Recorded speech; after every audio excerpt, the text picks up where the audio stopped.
remember you today. We will remember you forever. Even as you continue to sacrifice for us. Don't give up. Don't give up. Keep on fighting. Your people are with you. We will hold your back for all what you have done for us. We will remember you forever. And let it go forth that La République du Cameroon, no matter their wickedness, no matter what they do to us, will never ever succeed to break our will, to resist against that evil nature. We will remember you all forever. Freedom Records.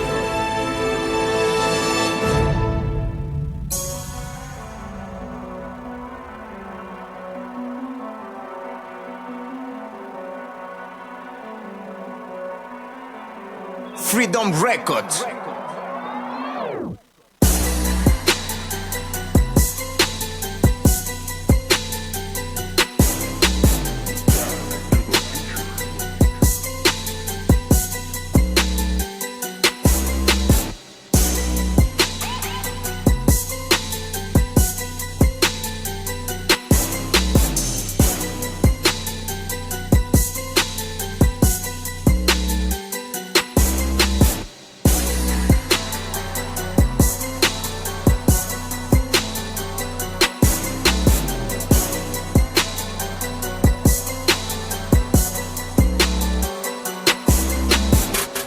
Unable to keep them, and threats of annihilation from the French, unable to stop her from returning home. One and indivisible? No. Try being neighbors. That has more promise. Look at southern Cameroon and Nigeria. There is a lesson there to learn. Bye-bye, stranger. Bye-bye, soldier. We learned a thing or two, and now must return home forever.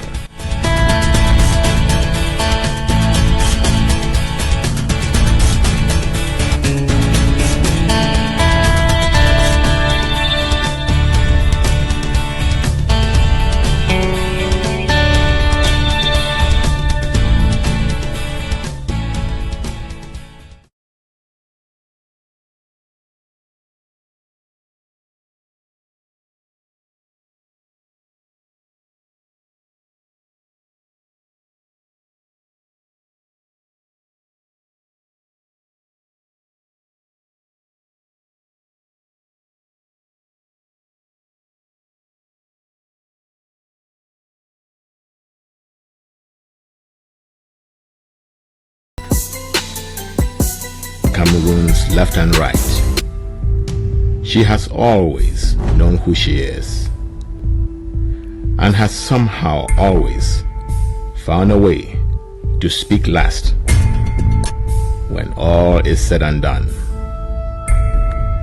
Recently, the president of La République du Cameroon and his surrogates came out and said La République du Cameroon, including Southern Cameroons in this case, is one and indivisible.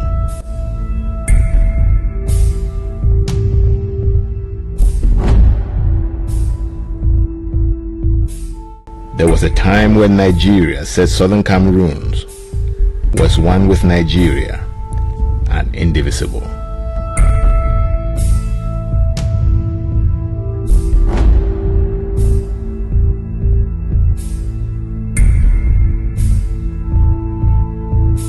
In fact, there was a time when Germany said Southern Cameroons was one and indivisible in her German Empire in Africa.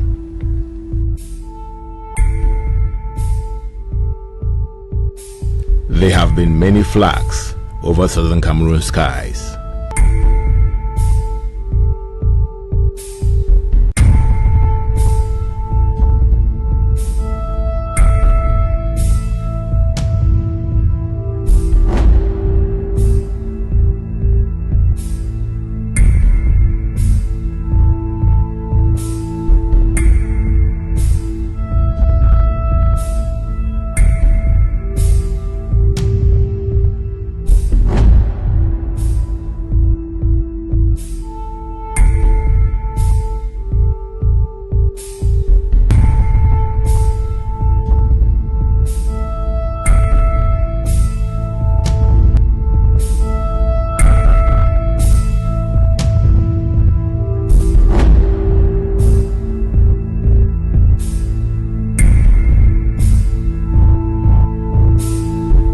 The truth is that Southern Cameroons has always been Southern Cameroons and has always been English.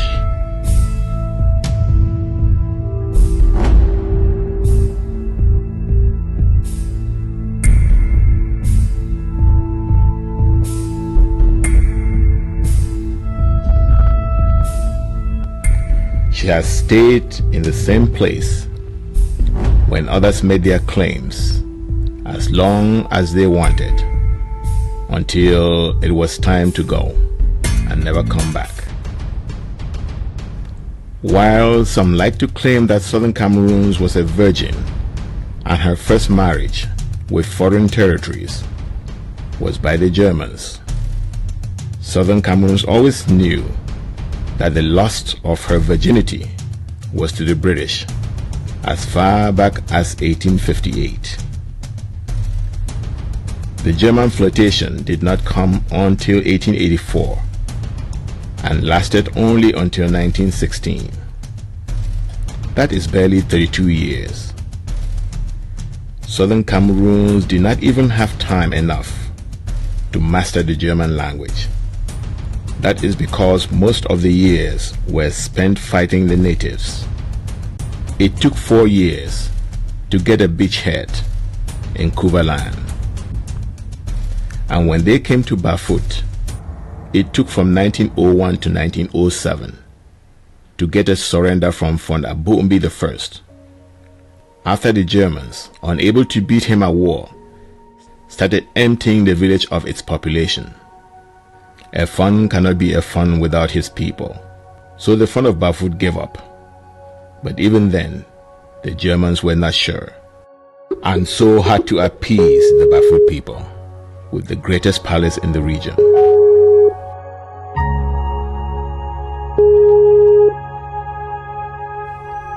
The squeaking wheel definitely got the grease. And that is how Southern Cameroons has had many claims, which she entertained for a while, until it was time to squeak, not for grease, but for a change.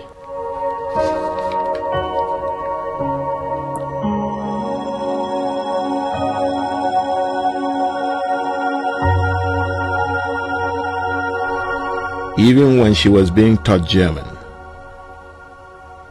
she knew she was British. She knew she was first baptized by the British, and the British knew that too.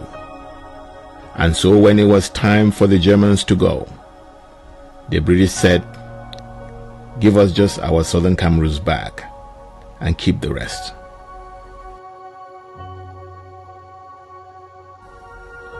When Britain said Southern Cameroon must join their cousins, yes, Southern Cameroons is cousin to Nigerians. Southern Cameroon said no. We may have been one with Nigeria, but we are divisible. And in 1954, Southern Cameroon's exit was accomplished. But little as she is, and tempting to be taken over by others, Messenger Anoche on 0790-479-3019. You can also contact Reverend Francis Nunu on 0744-049-4271 and also on 0744-8054-930. You can also email him at fs.nunu@gmail.com. You can also visit us at www.royalvalleyestates.gh.com. RVE, a place you can call.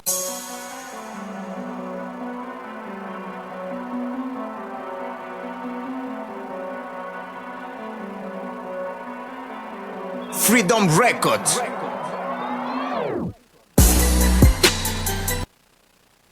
Right, listeners, we apologize for the delay. Doctor is now with us. We had a bit of technical issues, but we have, by God's grace, solved that problem, and we live on now. Doctor, good evening to you. Can you hear me?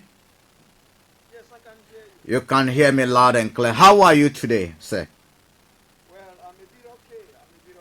I like your action troopers dress. How is the family doing? Well, everyone is doing okay. So Good. the weather is a little bit chilly, don't it? Okay. Right. Listeners, once again, and viewers, we had a bit of issue with the transmission earlier on, but we have sorted that out. Our technical teams are. Anytime we want to have Dr. Akwanga online, we do have a bit of. You remember, Doctor, the other time too, there was a problem with our transmission. Yes, I know. Something that we do every day. I mean, it gets to a point you want to do with Doctor, and then there's a problem. Why? Are you a trouble child? Well, we don't know whether the system, the terrorist system, is involved in what is ongoing. Okay. It's a method also of making the people aware that I'm coming online. Okay, all right. But it's okay. At the end of the day, God has granted us this very minute, and we will proceed for our discussion. The last time we spoke, Southern Cameroon seems or was more peaceful than we have it today. At the beginning of the program, I played a bit of a short documentary about exactly what has brought us to where we are today in terms of the colonial administration's involvement in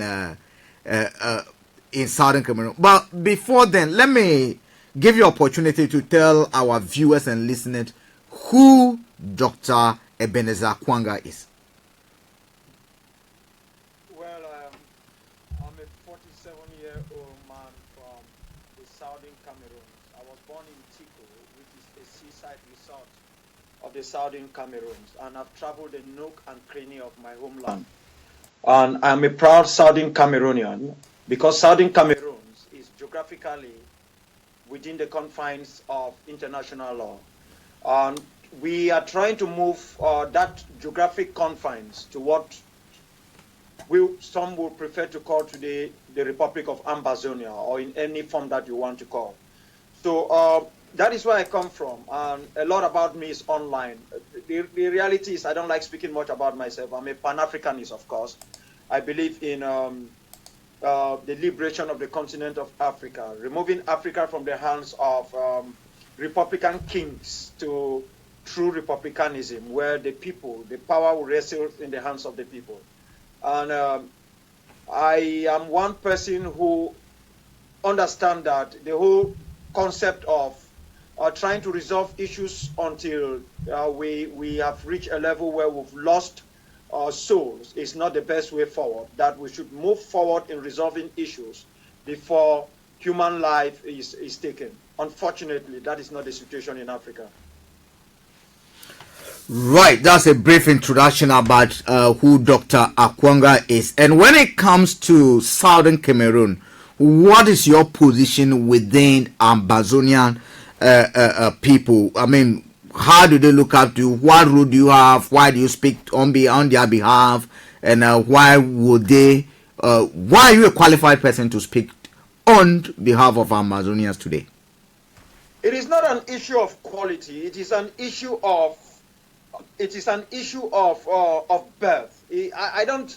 This is a struggle of a lifetime. It is an issue that has to do with our own very survival, and we derive our strength, we derive our authority, we derive our ability to speak on behalf of our people based on what we do. Okay.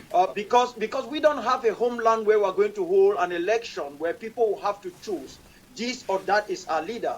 I don't see myself actually as a leader for the struggle because I find myself in the confines of those who will call themselves, they are the last, the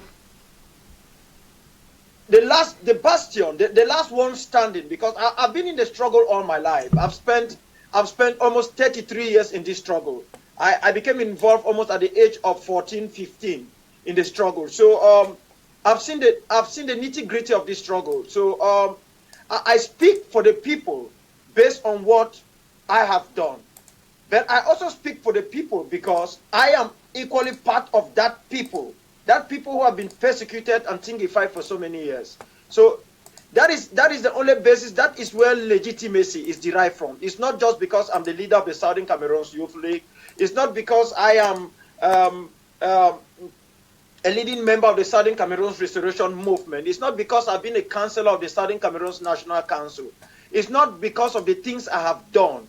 It is because of the things that I have been compelled to find myself in all these years. So the struggle for the independence of our people, unfortunately for my generation, is one in which we are prosecuting from afar. We're supposed to be prosecuting this struggle at this moment, sitting under Iroko trees and mahoganies and all the rest. That was a nice one. If you're actually following us on Facebook, please share the link with someone. You can also get us on Twitter. Like I announced earlier on, again, I'm going to be posting the number. My producers are going to be posting the numbers on. If you're actually within the UK and you want to reach us, you can actually call the studio on 020-8133-2259. 020-8133-2258. Again, if you are within the US or Canada or the Caribbean and you'd like to join us live, the lines will be open and you can actually get us on 001-718-303-2737. That is the US and Canada number. That is 001-718-303-2737. On our WhatsApp line is +44 7539661744. That is +44 7539661744. I acknowledge all of you on Facebook and all of you on Twitter and all of you on YouTube actually following us.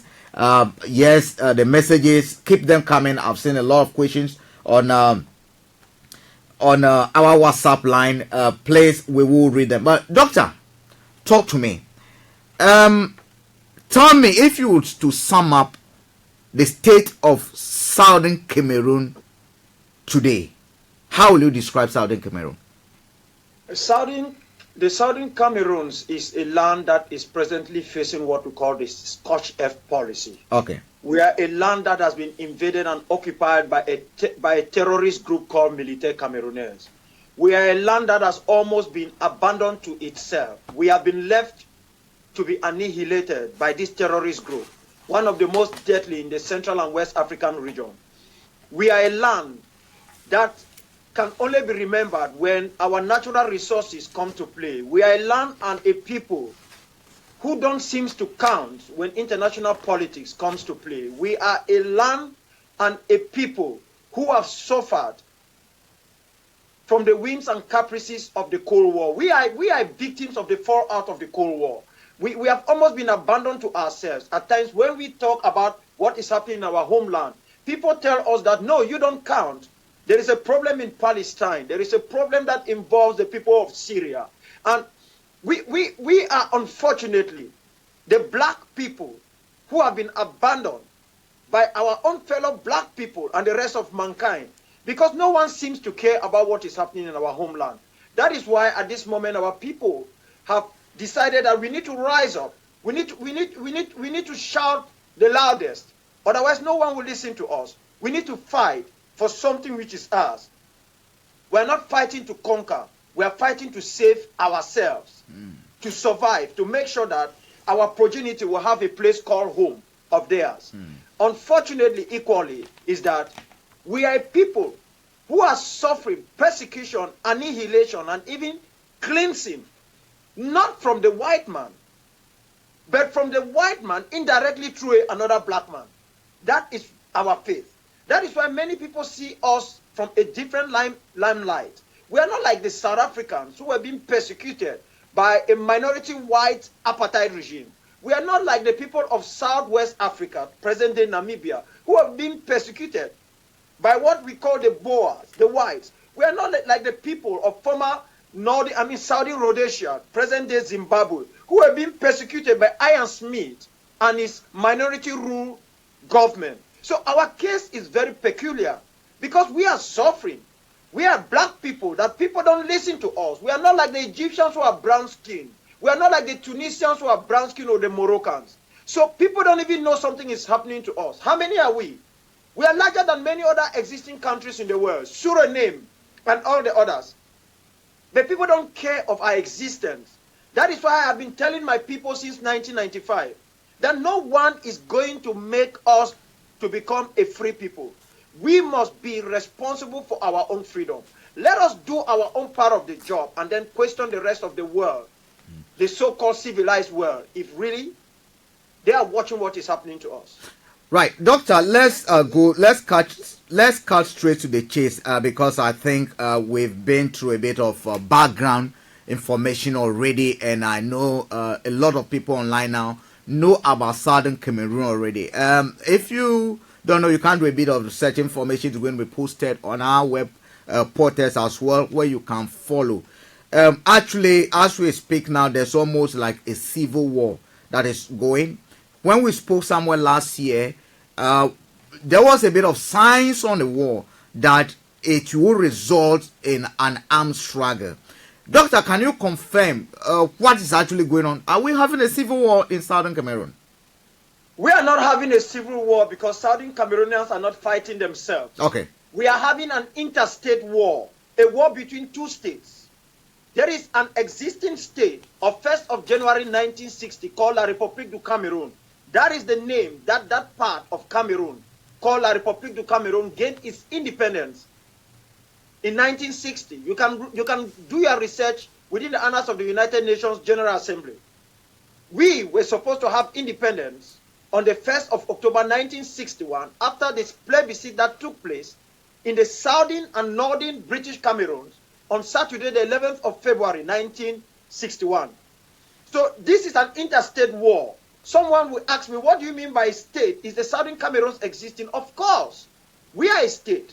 We had autonomous rule before we moved to join these criminals, whom we thought at that time were brothers or sisters. Criminals who have turned themselves to become real terrorists.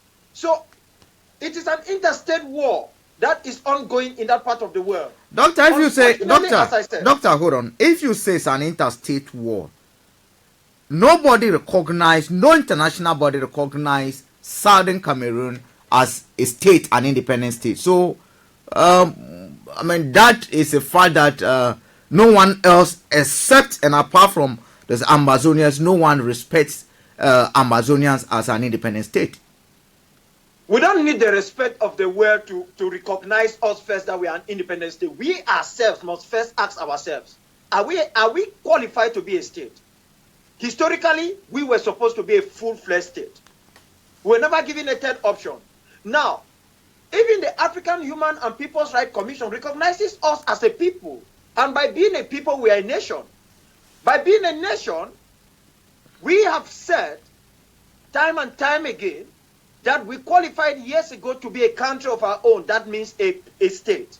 So, in reality, two states came together in 1961. Two states. La République du Cameroun and the Southern Cameroons came together. But La République du Cameroun left that state as bad as it was in February, on the 4th of February 1984, when Paul Biya signed a presidential decree reverting to the name in which they gained independence on 1st of January 1960. And which that is? name was La République du Cameroun. Okay. It wasn't the Republic of Cameroon. It is La République du Cameroun. We are not French speaking. So if you go back to the name which you gained independence, you are merely telling us that these two states that came together no longer exist as an entity. So it is not an issue of recognition. How many states in the world recognize Taiwan? Formerly Formosa. So what we are saying is simple. The reason why there are constant war in the world is that diplomacy has almost become a child's play. We should not go knocking doors to every country that you must recognize us before we become something. Okay, Doctor, hold on a minute. You spoke about diplomacy.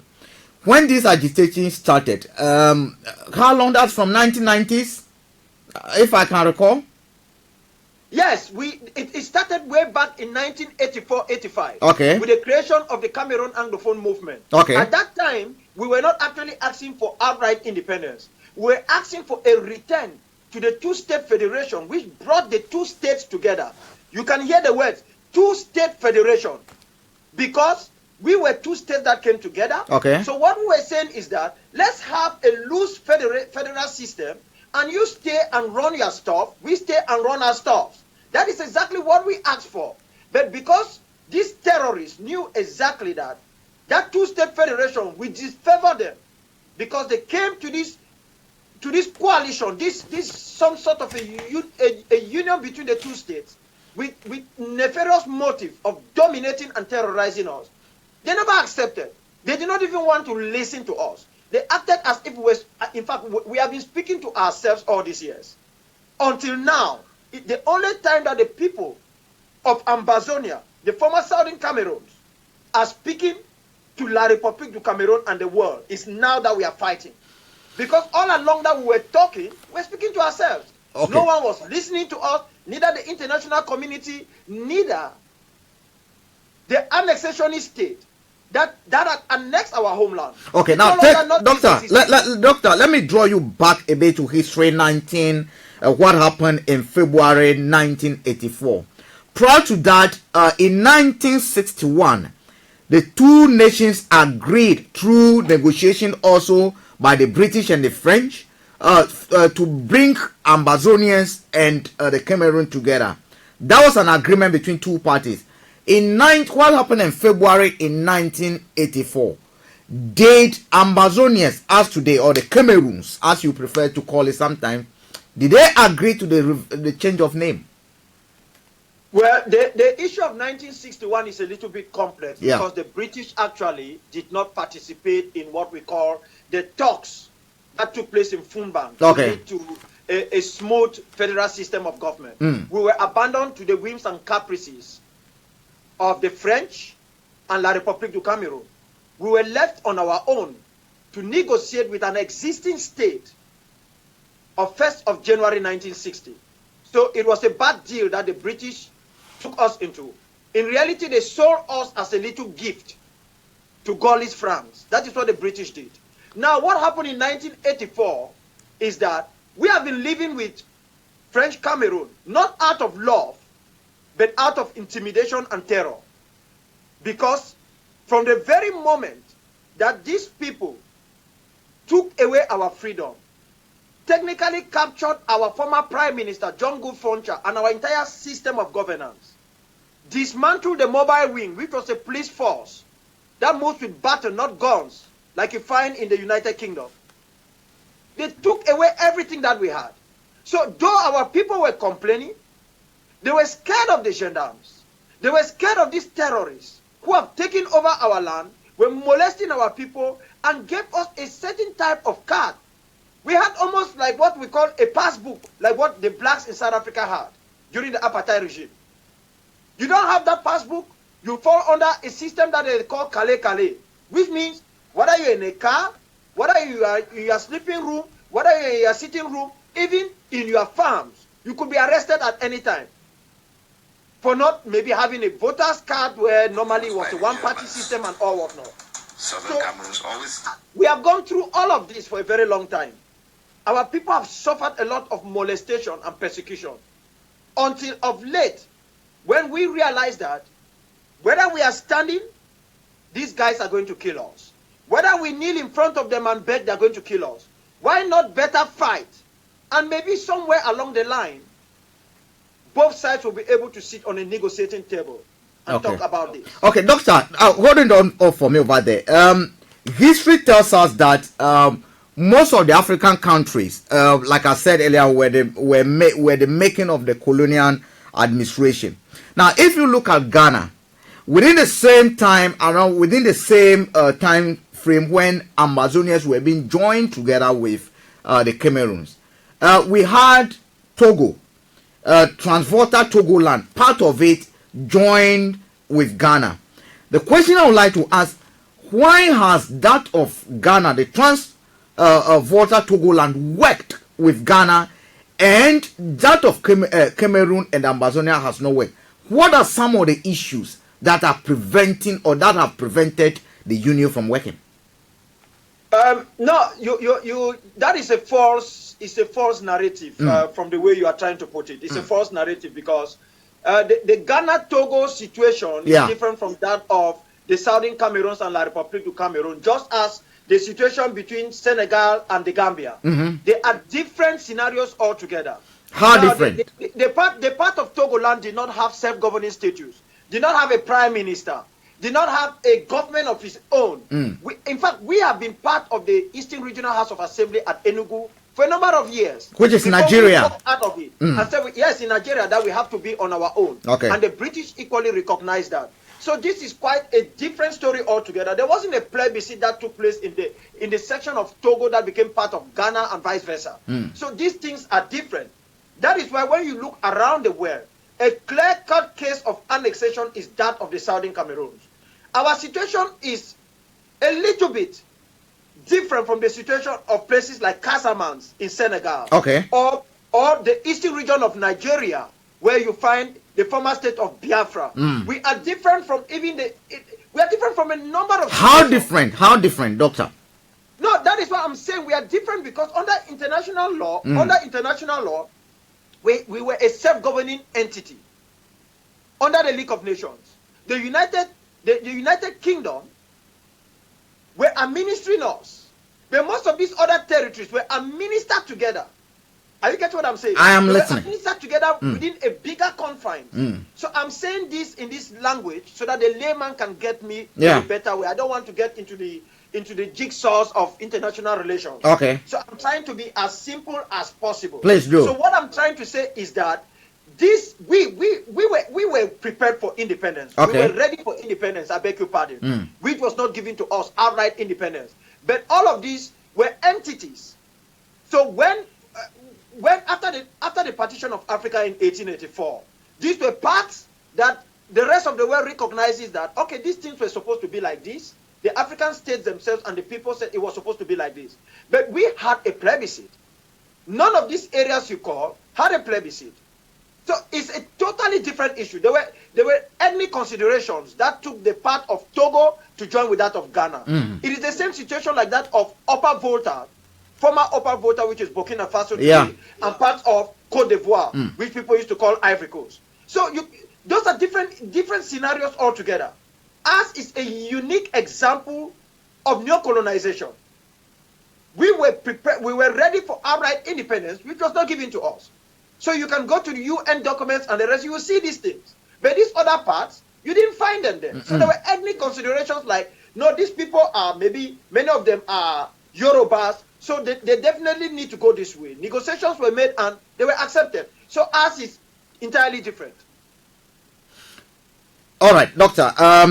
Fair enough for that explanation. Now, let me find out from you.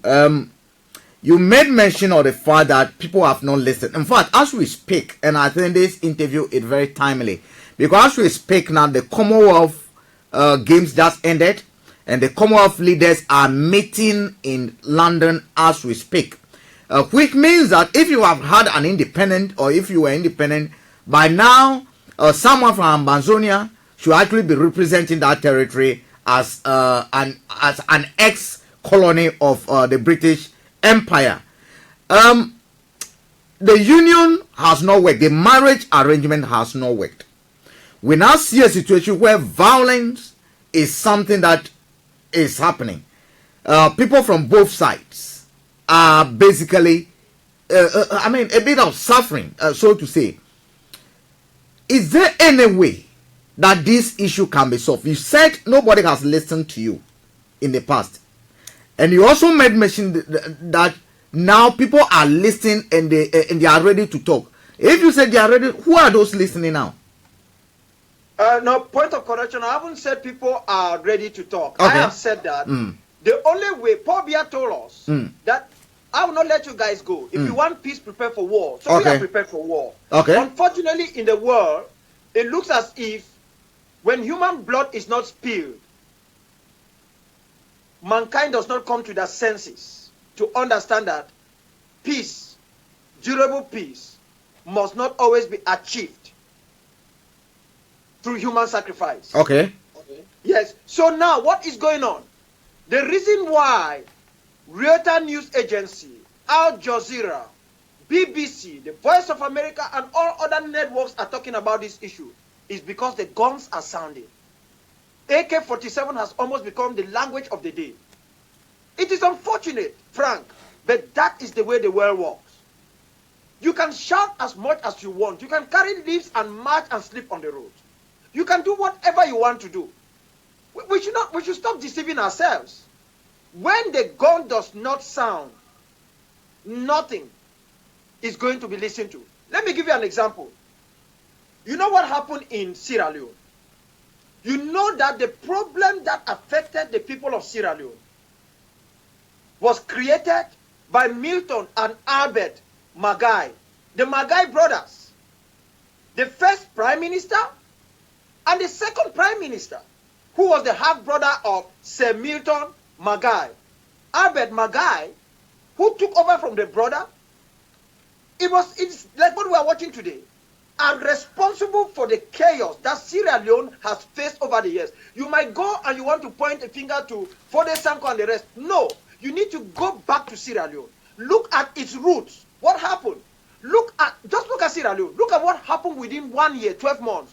Within 1967 and 1968. It was one military coup d'etat after the other.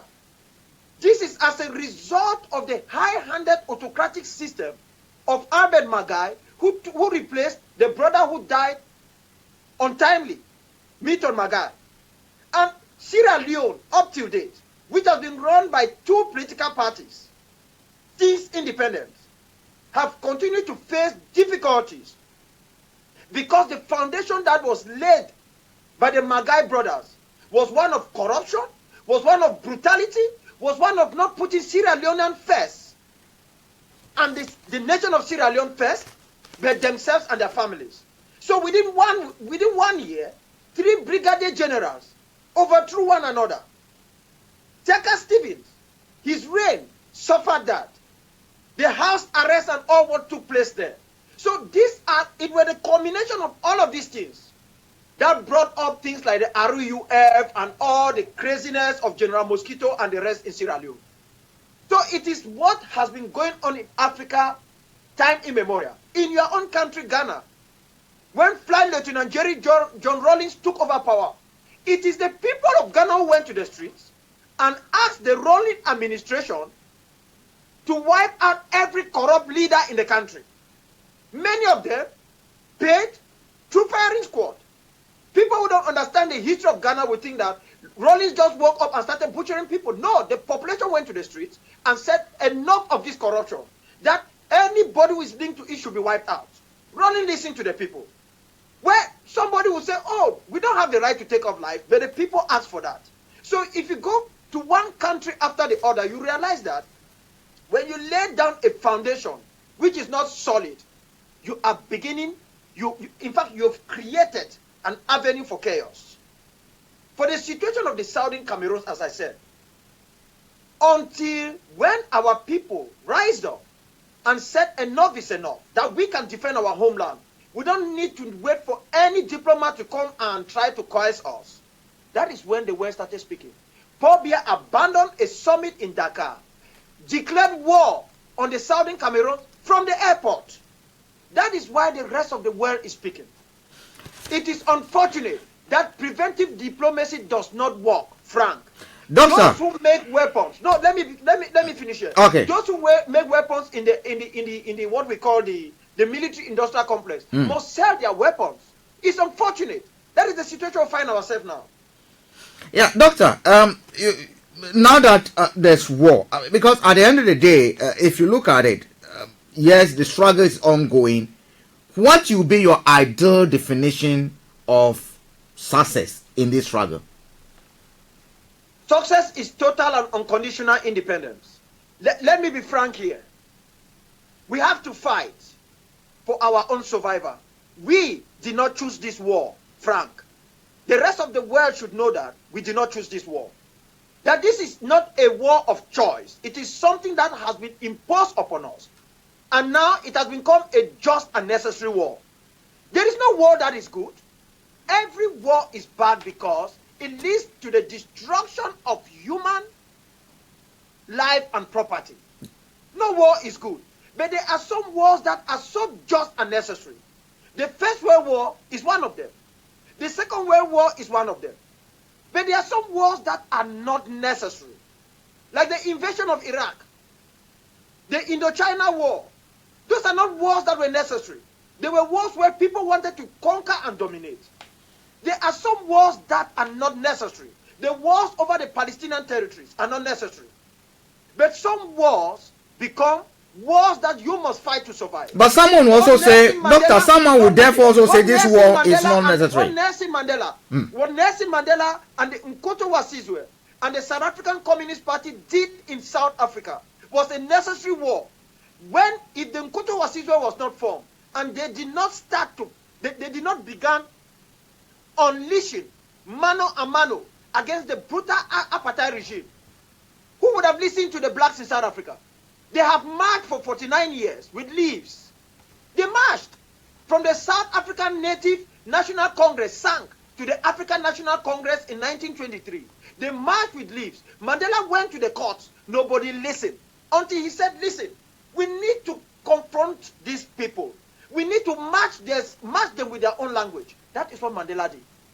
It is unfortunate. So it is going to end in a negotiated settlement. All wars end in negotiated settlement.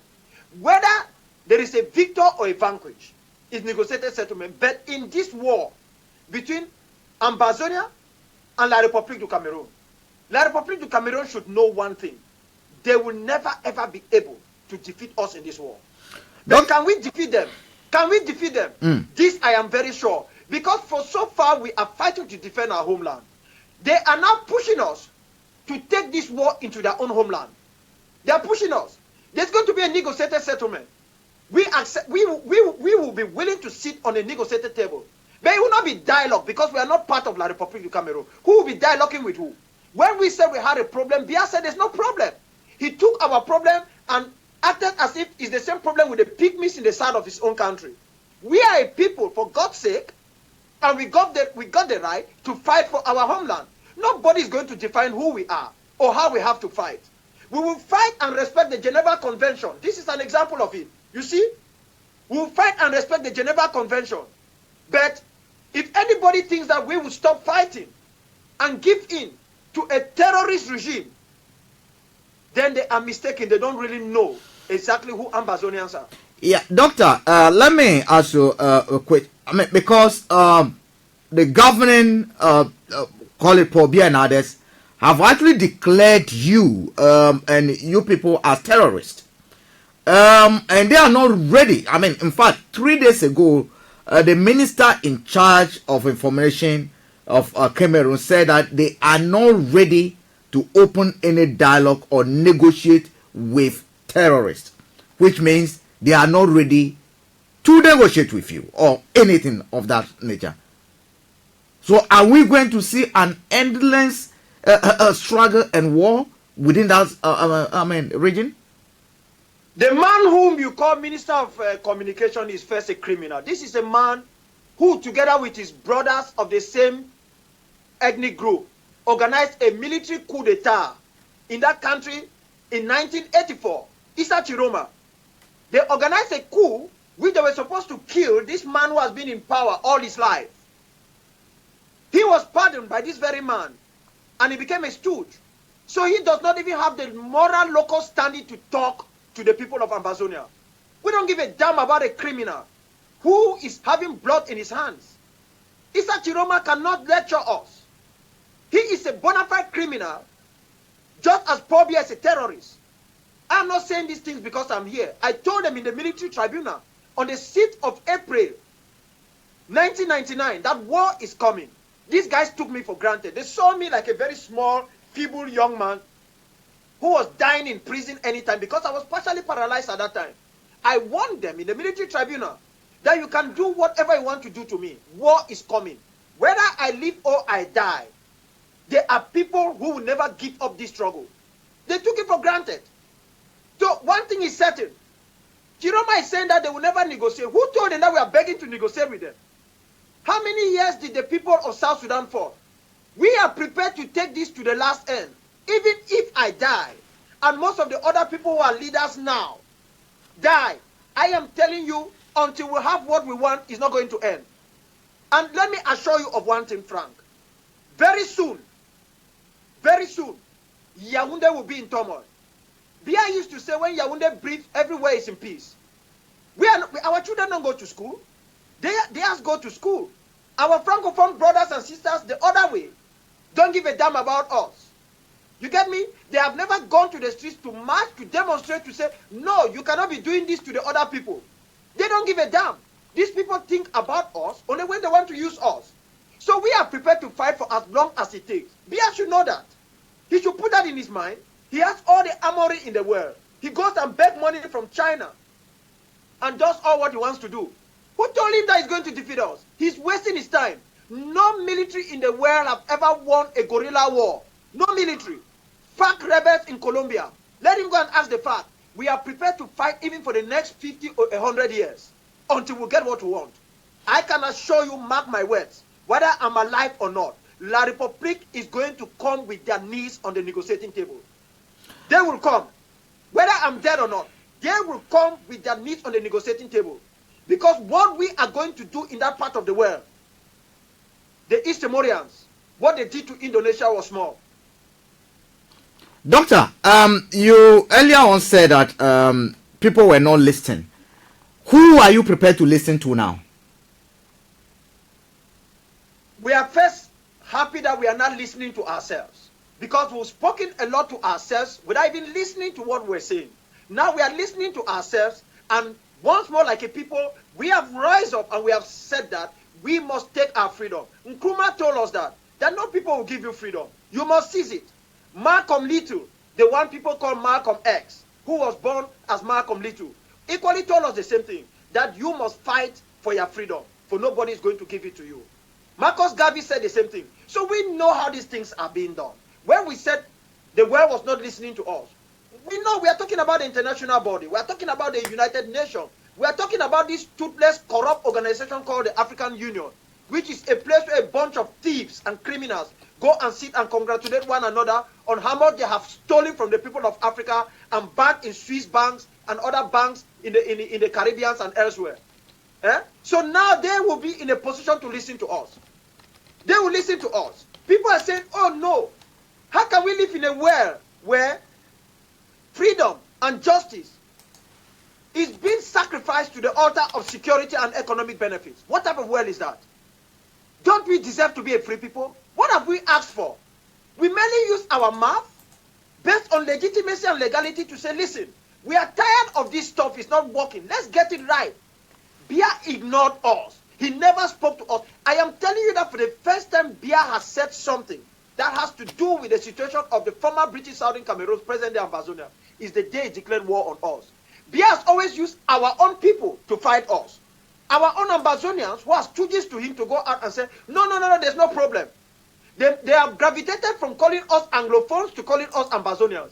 They never accepted that we use those words. But now they are saying it. They call us Ambazonians. We don't care how they use it. But we have forced that language. We have forced that word into that jigsaw, into that dictionary. And that is the same way they will come crumbling with their knees, begging to sit on the table with us. So, but you have not told me whom you prepare to listen to. Now that there's a problem, we want to listen to the world. I am listening to you. Let the government of Ghana, let the president of Ghana sit up and say, listen, we were the leaders of Pan-Africanism. We don't like what is happening to our fellow brothers and sisters. We want to be honest brokers. We will listen.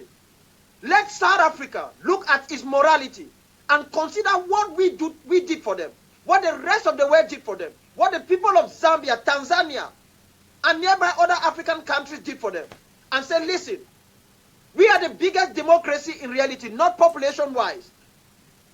The most workable democracy so far, no matter its ills. You must listen to these people, for they have a legitimate concern. The only reason why there are constant killings is that La République du Cameroon refused to recognize the problem. It's the same way like the government of Ethiopia will say the people of Oromo don't have an issue. Or the government in Dakar will say, no, those in Casamance should not talk. Or what Buhari is doing to the people of Eastern Nigeria, the Biafrans. Look, let me tell you, by refusing to talk to the people or recognizing they have a problem, or acting as if there is no problem at all, you are not solving the issue. You are postponing an explosion. Bia and the French have postponed this for a very long time. And now it has come to bite them. It is difficult to end a war, but very easy to begin it. What Biya has done in that part of the world is that he has made us to give an opportunity for young men who were supposed to be in school at the moment, or doing business, or taking care of their own family, to arm themselves. It is not going to be an easy thing to disarm them. But that is not the responsibility for us at this moment. It will be the responsibility of us and the international community when that time comes. Right. So we are saying that if the world recognizes that we have a problem, we'll listen to them. Okay, Doctor, Now hold we on. are talking to ourselves. And Yeah. we've been talking to Doctor, ourselves for a very long time. okay, Doctor, hold on for me. Listeners, thank you for joining us. This is Star Radio UK. We're hosting the leader and the commander-in-chief of Southern Cameroon Defense Forces, Dr. Ebenezer Akwanga. As we speak, there's trouble in that part of Cameroon. It's a forgotten area to a large extent.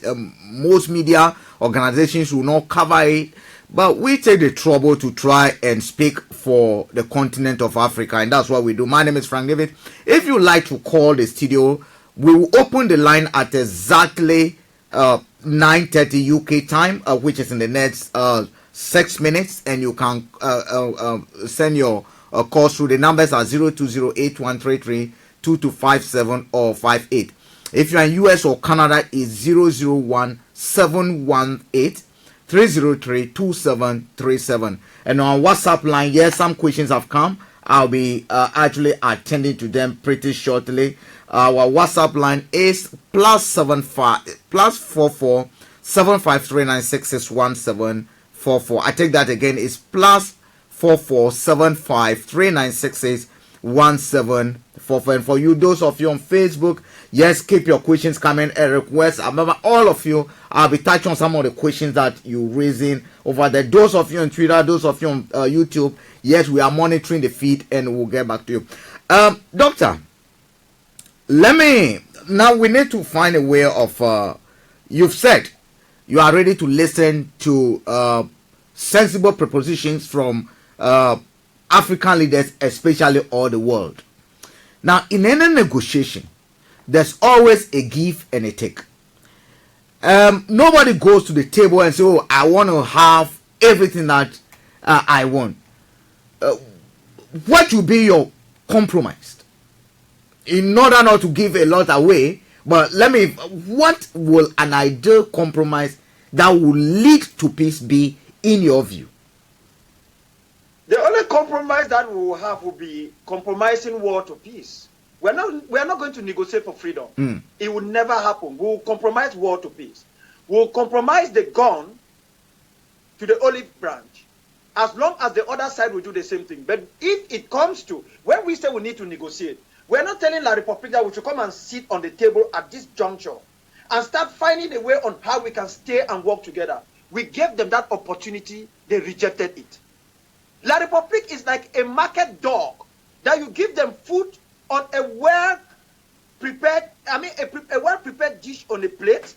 They refuse to eat it in that plate. They must throw it on the floor. That is what La République du Cameroon is.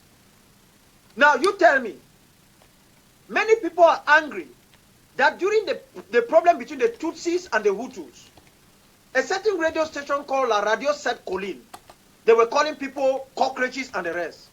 How can you, now you tell me how we are going to sit together and ever look at the face of these criminals who call us dogs and cockroaches at this modern era, and yet nobody in the world have seen that as a prerequisite for a genocide. If they can describe us as dogs and cockroaches, what do you expect them to do? What do you expect us to do when these people will invade a village, set houses ablaze, roasting a 98-year-old grandmother to death, arrest a civilian, even though the civilian was in their custody? They did what you don't do during times of hostility, as the Geneva Convention on Constraints on the Waging of War states. How are you going to negotiate with this type of people? So there will always be a give and take. But there is one area that we are not going to cross. I Akwanga will not cross. Even if they have to put the guillotine on me, I will not negotiate for the total and unconditional independence of Amazonia. We want a peaceful separation. It is not a must. These guys did not force us. When we went and voted, and instead of voting to join Nigeria because they gave us two options, we voted to join them. We were doing that knowing that the day it doesn't work, we can opt out. It is not a must. It's not a must. They have held us under bondage for too long. So when you ask me, what are we willing to give? We are willing to give the guns for peace. Nothing more. There will be nothing more. Doctor. If they are thinking that they are going to have dialogue with us, the time for dialogue has passed. Anybody who is doing that is doing so at his or her own risk. We gave these people an option. Let me say something, Frank. Yeah. In 1991, they organized what we call the Tripartite Summit in Yaoundé.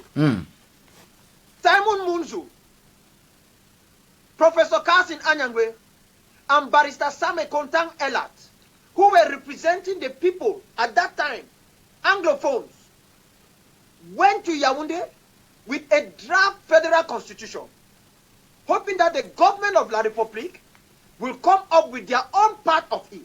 And both sides will sit together, Frank, and see how they can bring these two documents together and find a peaceful solution to the problem. You know what they did?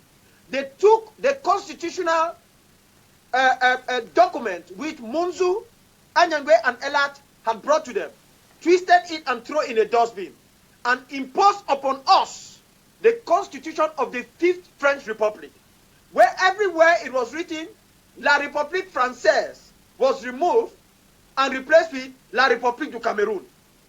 This is what these guys did to us. The René Owona, the Gregor Owona, the Joseph Owona, that is what they did to our people. This is 1991. 1991, 4 years before the Southern Cameroon Youth League was formed. 6 years before the Southern Cameroon Defense Force started fighting them. At Oku, Kumbo, Muyuka, Ekona, Jakiri, before I was arrested that same year. So you tell me that our people have done everything to come together to find a way to solve this problem. What did these guys do to us? They mock at us, they laugh at us, and that is why Munzu became so frustrated. Munzu said to himself, hey, this is not going to work. What did he do? He decided now to abandon the struggle for his people and enter into the politics of Belemism, where he has to negotiate. He has to negotiate his way to have a job at the United Nations, at the detriment of what he had believed in so much. He believed so much in the freedom of the Southern Cameroons. And he made a 90-degree U-turn, abandoned the people that he has been leading in the middle of the ocean. Same Kontam Elat did the same thing. Only Anyangwe was still standing. But he was not standing erect. He was a little bit bent because he was also like touch and go. I was the youngest person among them. I stood my grounds. I even climbed the Iroko tree to see how we can move forward. So we have done everything that is necessary to find a way to solve this problem. It hasn't worked. It hasn't worked. It is not our fault. It is because the other side do not recognize us, do not consider that we are good enough, do not even think that we can do anything. You know what they used to say to us in French? Tell me. Vous allez faire quoi? What are you people going to do? That is what they keep asking us. Today they are no longer asking us, vous allez faire quoi? They are even ashamed to bury their dead. They have mass graves for their military. Some are being dumped in oceans. Look at what Bia has done to the children of women who have carried them for 9 months. A man who has, it is unacceptable. And then this guy can still enter the plane and land in the United Kingdom. Doctor. Tell me what, no, wait, Frank, just hold on. Okay. What is the difference between Paul Biya and Saddam Hussein? To what Saddam Hussein did to the Kurds, that was sufficient enough for the United States and the so-called allied powers to invade Iraq. You tell me what Biya has done that is different. The only difference between Biya and Saddam Hussein is that the other one is a Christian who follows the Catholic faith, and the other one is a Muslim. That is the difference. So this guy is as dangerous as Osama bin Laden, Paul Biya, for what he's doing to our people.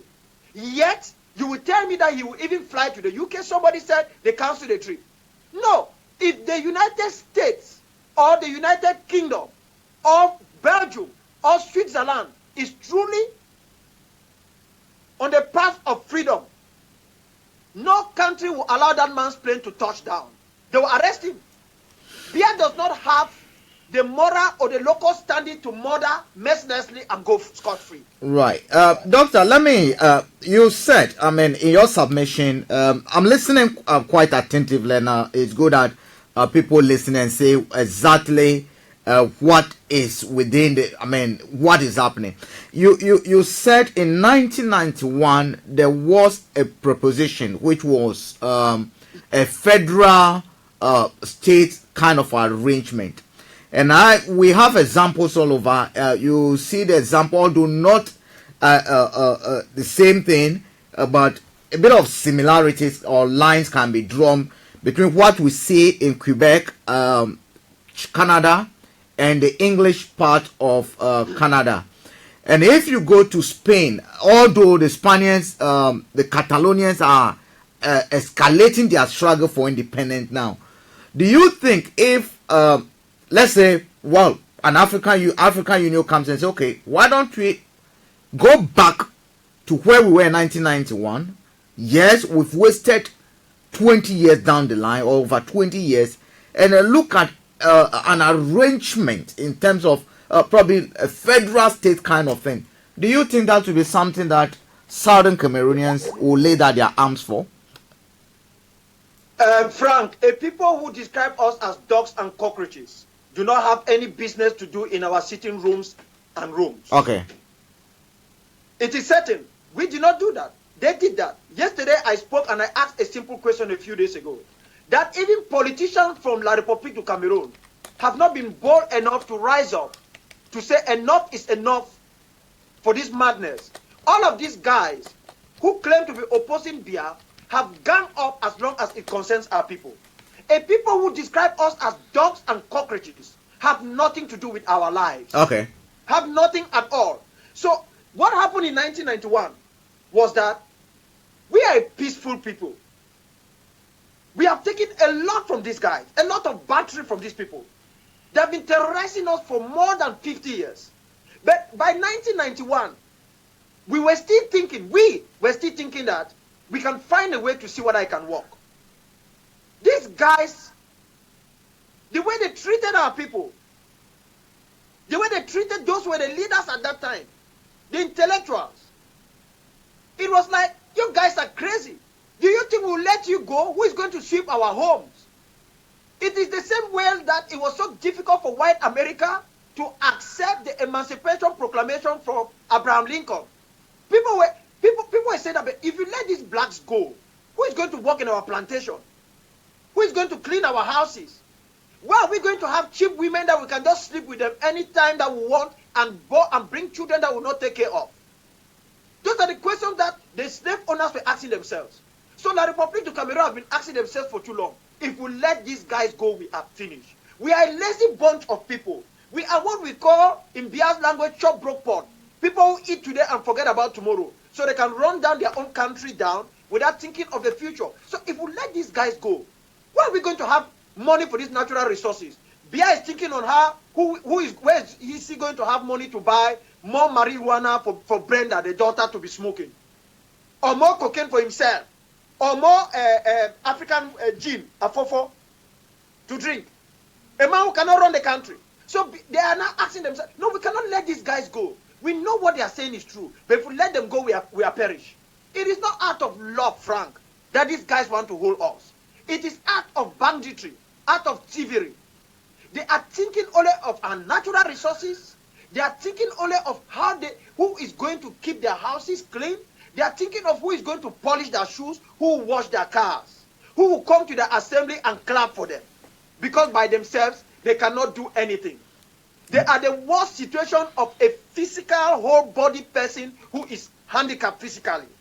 Doctor, are you therefore saying that, if I get what you are saying, let me correct me if I'm wrong. Are you saying that federalism is not on the table? Federalism is what? Not on the table? Yeah.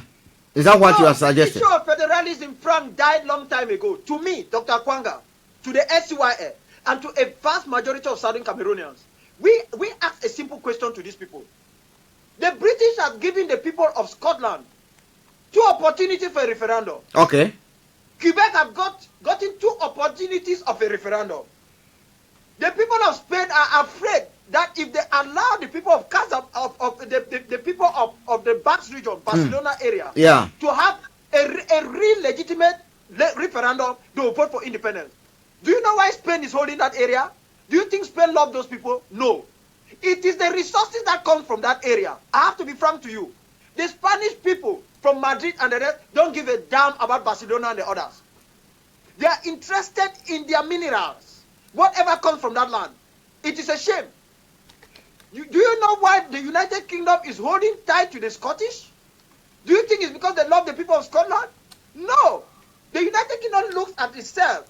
It has certain amenities in Scotland that if the Scots go on their own, England on its own will collapse. I can bet you that. Because the Welsh will equally go. Northern Ireland will go. And that is the end of Her Majesty's government. It will become the Queen of England, not the Queen of the United Kingdom. So are you suggesting that, assuming... No, I'm not yet done. Okay. Let me clarify this point. I want to just... just give me a minute.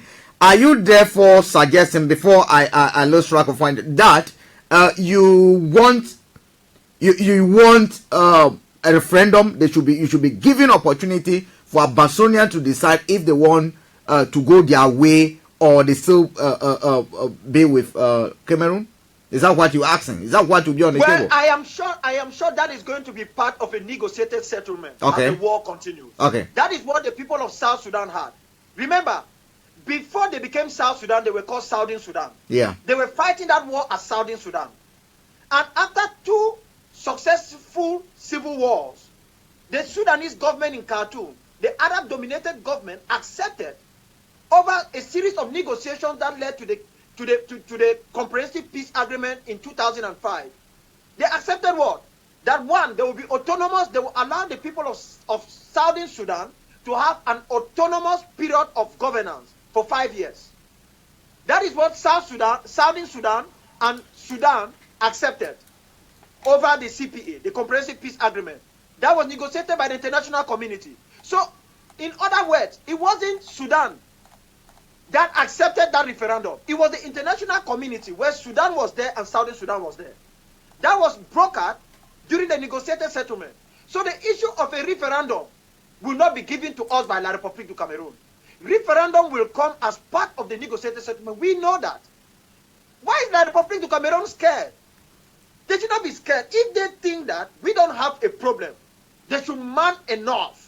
Let's sit and negotiate. Let's have a brief period of autonomous rule, and let's have the option to decide then in a referendum whether we want outright independence or to continue to allow them to terrorize us. Let me assure you, Ayang Philemon, who is the prime minister, will vote for outright independence. They know that. So the only thing they can do is to make sure that it doesn't happen. And that is the part where the international community was supposed to come in. It is we Africans who brought up this whole notion of preventive diplomacy. It is an Egyptian Christian, Boutros Ghali, who was the then Secretary General of the United Nations, who started using the word preventive diplomacy.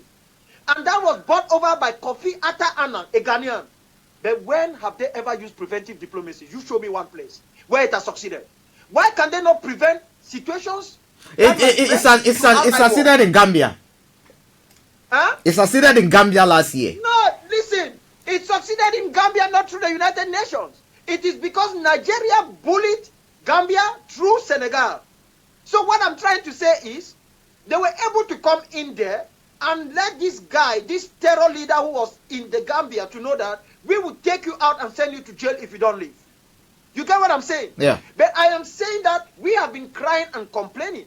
I don't want to go into the colonial ramification, how Britain is ashamed of the error they did, or how France is ashamed of their thievery of our resources, of how Switzerland is gaining 15% of the oil that comes from Dian County in the southern Cameroon. Switzerland, every year, Biya has mortgaged 15% to them so that Biya and his family can live in Geneva at any time successfully. Doctor. I'm not talking about those things. I'm not talking about the United States of America interested in making sure that there is peace and security in that area, even at the detriment of the freedom and liberty for the people of Amazonia. I'm not talking about that. I am saying that we've got to fight with every iota of strength we have in us. Because if we do not fight, no one will listen to us. So the only way you solve this problem is that nobody is going to give us an archaic federation. Frank, every time that my people fight, they give something, La République du Cameroon takes something first. We say we want a GC board. We want an educational board for our educational system, the foundation of our educational system, the General Certificate of Education. They created one for themselves first. We wanted a teachers association that would cater for our teachers. Our teachers are almost one of the most poorly paid in Africa. Despite we know what teaching is all important. Without teachers, no country is going to survive. Yeah. When we wanted one, what did they do? They created their own. They did not ask for it. When we started shouting that one democracy, what did they do? They created the position of prime minister. They went back to the position of prime minister. When they put one of us as prime minister, they reduced his function and gave it to a secretary general of the presidency. Okay.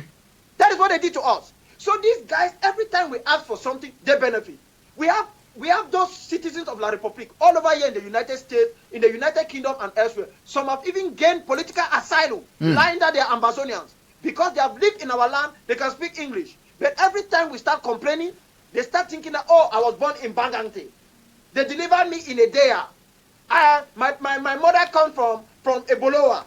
That is what they start thinking. English was only, they studied English and studied in the educational system in English. Not out of love for the language. As a trickery, so that they can continuously dominate our people. Okay. So that when they say they want English speakers to occupy certain positions, they will still select their own people who have refined themselves in English like Julius Ngo and others. Frank, these guys are professional thieves and murderers. Doctor, I am telling you. Those are your words. Let me look at the way forward. Now that we are in this difficult situation, we hearing reports on a daily basis of casualties on both sides. Like you rightly said, guerrilla war is not an easy war. Even the Americans went to Somalia, they couldn't survive it. So it's something that we know. I think we got a call online. Hello, good evening. Yeah, this is Star Radio. Yeah, this is Star Radio. Who is calling, please? Yeah, it's Emmanuel calling from Cape Town. Emmanuel calling from Cape Town. Your line is yes. Your line is not that good, but we'll pardon you. Doctor, can you hear him? I'm happy with Dr. Akwanga. Okay, hold on for me. Doctor, can you hear him? Okay, that's fine. Emmanuel, all the way from South Africa. I'm happy. Dr. Akwanga, you are a hero. You are born here. You are a real Ambazonia. Thank you very much, sir. Right, that was Emmanuel all the way from Cape Town in South Africa, but I think we're having a problem with the line. This morning, someone tried calling me from South Africa, the same thing. But let's put, Doctor, the way forward, because at the end of the day, all we need to do as a people is to be able to minimize the loss of lives that we have. Let me acknowledge some people on Facebook. Eric West, Etia, Frank Enon, Numa Nyamufuka, a lot of them. Well, listen, I'm going to take time to acknowledge most of you. The questions you asking, I'm going to try. Someone is saying, Doctor, break some of the English down for them a little bit. That's an interesting one that is coming. But I think he's doing well. He's actually, broken it down a little bit. Justina, also, I say good evening to you. I think we still have a caller. Hello, good evening, caller.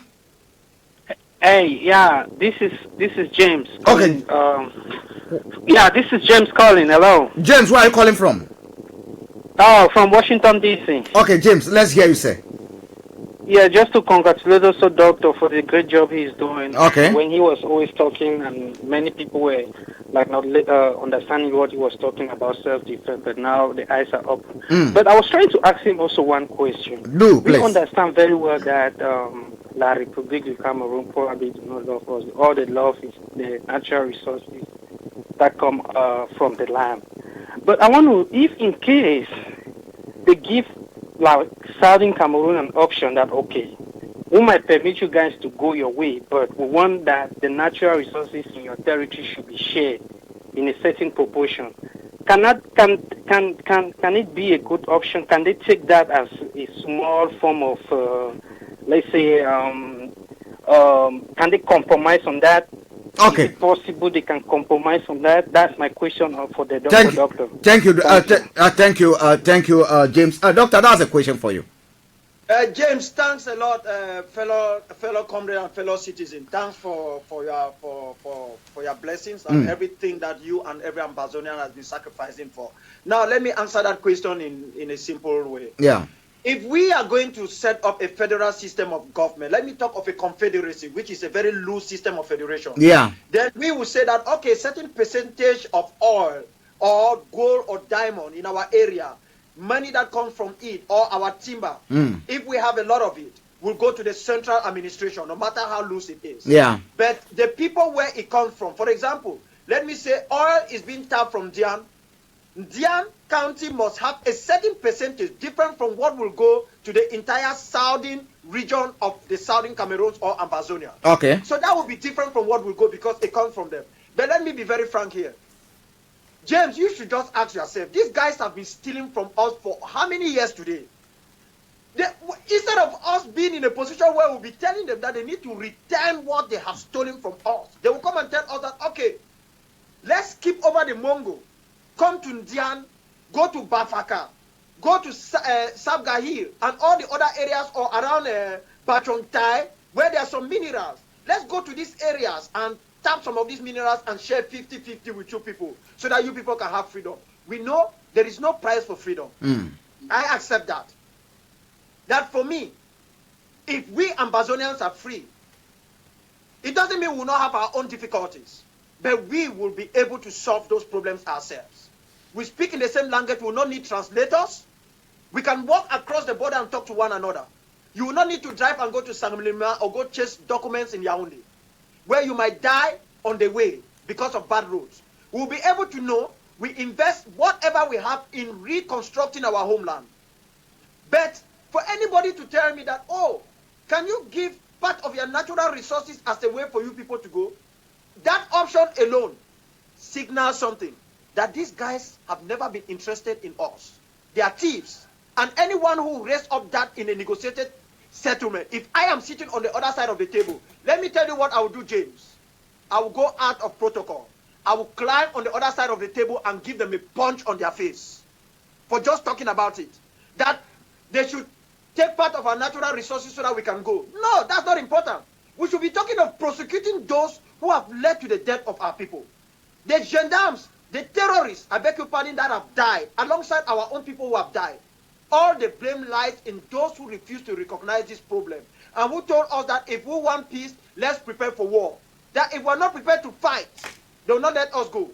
They are responsible for every carnage that is taking place in our homeland. So no, James, we cannot let our natural resources be used as a bargaining tool for our freedom. No people have ever done that. It is either freedom or death. Right. I think we've got another caller. Caller, please call back. Sorry. Let me say. Good evening. Who is on the line? Hello, Frank. This is Eric West from Johannesburg. Okay, Eric from Johannesburg. Please, let's hear you say. Yes, Doctor. Good work for what you are doing and all the courage because you're inspiring the young ones like us to follow in your footsteps. And one of the things that I would like to appreciate is the history that you're giving to our people. You know, when we don't know our history, we won't know how to fight this fight. And now my question is, there are a gang of people that have hijacked this revolution called the IG. which usually term the JJC, which means Johnny Just Come. Now, these people are causing a lot of chaos because today you're talking about us picking arms and they're still talking about diplomacy. Now, how do you address this issue and tell other Ambazonians that are listening to you the way forward? Yeah, thank you. Thank you. Doctor, your question, please. Thank you very much, Eric West. I want to assure you that Eric West is the Southern Regional Coordinator of the Southern Cameroons Youth League. So he's in charge of the entire Southern African region. Okay. This is my answer to you. I really do not want to talk about groups here today. For I know that we have a common enemy, that is La République du Cameroon, backed by France and its proconsuls. But one thing I want to say is that any individual or group, including the Southern Cameroons Youth League, that undertakes anti-liberation policies or tricks, I can assure you that they are going to pay for it. The SCY or Sokadev will not need to come behind them. Any other fighting group out there does not need to come behind them. The armor of God will bring them down. I can tell you this because I have seen it. A couple of days ago, something happened to me. This was almost at the eve of the burial of Mama Winnie Mandela. I slept around 2 a.m.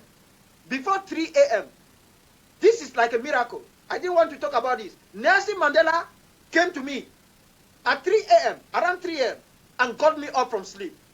Took me and we're going somewhere. Now, I was a little bit confused because I've never met Madiba myself face to face. I admire him a lot, but I've never met him. Now, I and him were walking and we were talking. We now went to a field where there was a very large crowd. We passed that field. Then 3 ladies and 4 other men came and joined us. They were now like bodyguards. When we arrived somewhere, Mandela told the people that, please, take good care of him. I couldn't find Mandela any longer. My phone rang. I woke up. It was around 3:30 a.m. Now, I went to bed again around 4:30. This has never happened to me before that I have the same dream the same night. Mandela came back to me again. That same night. And he was talking to me. So when I woke up, it took me more than 6 hours to even tell my wife that, can you imagine what has happened to me this night? I've seen Mandela twice in my dream. I don't know what exactly is going on with me. So what am I trying to say here? You need to stay true to the cause. You need to stay true. None of us is perfect. There are people in our struggle with Ichiro Moti. We are dealing with a very deadly system that is prepared to do whatever it wants to do to stop us from freeing ourselves. Yeah, doctor, please hold on for me. Doctor, hold on for me. I think I got 2 lines. Hello, we got a caller on the landline, the one on WhatsApp. Please hold on for me. Caller, your name and where you calling from, please. Hello, then the person on the line. Hello, hello, can you hear us? All right, I think we've lost them. Doctor, please continue. You can keep your calls coming. Doctor, please continue. So what I'm trying to say is that we Ambazonians have always informed our people that no true revolution works on a straight line. You must have people who are traitors. You heard what Julius Malema was saying, that the very people who were betraying Winnie Mandela were crying the loudest. And that is what happens mostly in Africa. In particular, they come there, they cry, they dress in very expensive suits, they go and touch the coffin and say, oh, we are sorry. They are not sorry. They are scratching their head and said, she has gone, he has gone. We know what people, the eulogies people will give when we are dead. I already know what people will say when I'm no longer there. I also know what they will say 15 and 20 years after I have been buried. That is what history is all about. Let us remain focused. Just as you are everywhere. Yeah, doctor. Focused as you are to push the struggle. Hello. Okay, doctor, hold on for me. We do have a caller. A caller with a number ending 736. I just have a question to doctor. Where are you calling from and your name, please? Yeah, I don't know if he's getting me. Oh, yeah, he's getting you. So far, they have started this self-defense. Right. His line has dropped regarding he's calling on WhatsApp line. Please, doctor. He wanted to ask a question, but it's gone. But please, if you proceed with what you were saying, and we'll wait so for it. what I'm trying to say is that the South Africans experience this a lot. They Yeah. experience a lot of backstabbing and treachery and the rest during their struggles. In Zimbabwe, before it became Zimbabwe in 1980, when it gained independence, we know the story of Bishop Albert Mozuriwa. He was a bishop, and others who were involved in some sort of anti-people struggle. This happens everywhere. You always find people. Yeah, doctor, hold on. They're all part of the game. Doctor, sorry, hold on for me. I think we have a call from Israel or so. Hello? Hello, right. Hello? Hello? Please. Yeah, where are you calling from, please? We can hear you. Can you hear us? Hello, can you hear me? Hello? Wow, the caller, can you hear me? Wow, I think the person is not... okay, let's go for the other one. Hello, can you hear me? Who's on the line? Wow. Wow, another one coming. Let's try and see this time if we'll get the person. Hello, good evening. Hello, please, callers, if you call, listen to us via your phone. Don't try to listen to us via the video if you're watching us. There's a bit of 1 second delay. Just listen to us via your phone. Someone on the WhatsApp line, the number ending 732. Let's hear you, sir. Hello? Well, we could hear you fiddling with something at the background, but can you speak? Wow. I think he cannot, he seems not to be hearing me. Can you hear me, sir? Okay, all right. Doctor, I think they want they want you to talk more because it seems not to be getting them. Yeah, the lines are true, but we can't hear them. Yeah, doctor, please proceed. Yes. So, what I was trying to say as I was responding to Comrade Eric West is that there is no doubt that there is a lot of sabotage ongoing in this struggle, and the sabotage is not from people who want freedom per se; it's from people who want freedom of themselves per se, not for their homeland. Okay, doctor, hold on for me. Hello? Hello, can you hear us? Hello? Hello? Yes. Hello? Yes, good evening, sir. Okay, please, the number ending 732, please hold on. Go on for us, please. Okay. I just want to greet the doctor and say... Okay. Hello? Yeah, we can't hear you. I can hear you. Don't listen to us via... listen. Okay, we have the person on WhatsApp line. Can you go ahead? The number ending 732. Hello, the number ending 732. Hello? Yes, I can hear you. We can hear you. Right, that number is not. Hello? Yes, I'll go on now. The number ending, the person on the second line. Go ahead. Yes, hello, good evening, doctor. I just want to congratulate doctor for the good work doing. I would not like to expose my name here. I'm calling from that land. You're calling from Amazonia, okay? Yes, from Amazonia. I just want to thank my commander, Dr. Ebenezer, and say that everybody back home needs you, doctor. We need you. Because I can assure you that everyone, no matter how small, they need AK-47. Hello? Everyone is ready to hold that AK-47 now. Doctor, do something for us. Okay, thank you. I don't have much to say, sir. Okay. Thank you very much, doctor. Thank you very much for that call. Doctor, let me see if I can get the second call before we come to you. Yes, the number ending, I think you're calling from the US, 281-217. Please, go ahead. Hello, can you hear us? The person on the WhatsApp line, can you hear us? I think he's still trying to listen to us via the video. Please, if you place your call, we pick your line. Please listen to us via your phone. All right, doctor. Let's proceed. Right, someone just called and said they need more arms. I don't think we're looking for peace. So I think we should be talking of No, they are correct. You can't blame them. They must be fighting. They must be fighting before peace. If you don't fight and let the other side knows that you have what it takes, you are not going to negotiate. Who is going to negotiate with you? If somebody gets into your house and the person is overwhelming and knows that he can knock you down at any time, do you think you are going to have a negotiation with that person?